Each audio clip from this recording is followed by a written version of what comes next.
Hello. So, there's the goose over there and the gander. They've just hatched 5 baby geese in the last few days. Goslings? Goslings. And that is a goose house, which I've just moved back. Here's a nest. Now, they've been a very good goose, haven't you, goose? Yes. We have a success rate of 50%.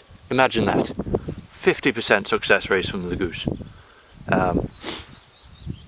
Goose eggs are hatched over a period of laid over about the period of a month, and they will collect them all together in a little down and fluff nest and keep them cool.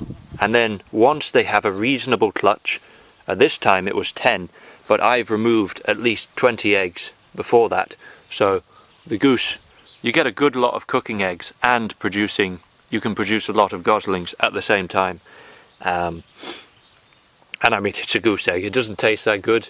It's a very entertaining thing to have a fried egg that's the size of 4 eggs, but yeah, they're okay for pancakes.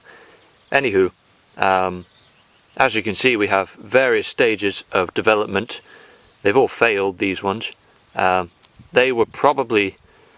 The goose will lay its eggs at a cooler time in the year, so that they all remain dormant until she decides to sit on them. But they will have residual heat after she's laid them, so they will develop a little.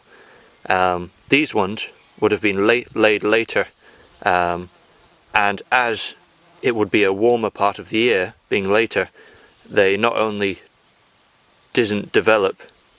Oh no, that isn't quite right, is it? Yes.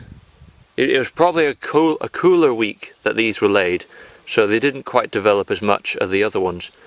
We have this one, which has pipped, but the goose inside has died, and this one nearly hatched out, very nearly. It's right on the edge, but probably just the goose was rather distracted by the other 5 geese that had hatched out.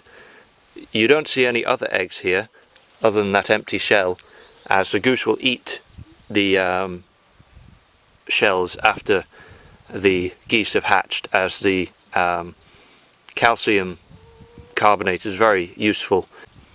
A goose, if you have a little goose field, providing there isn't any trees or anything, the goose will always adopt whatever structure, providing it's adequate for its nest. Anywho, now the goose is out of said goose vegetable patch, I can bust out the meaty Howard Gem rotavator and do some proper work here, get the tatties in the ground. If you like this sort of nonsense, consider subscribing, liking, or leaving a comment. I do enjoy those little comments of yours.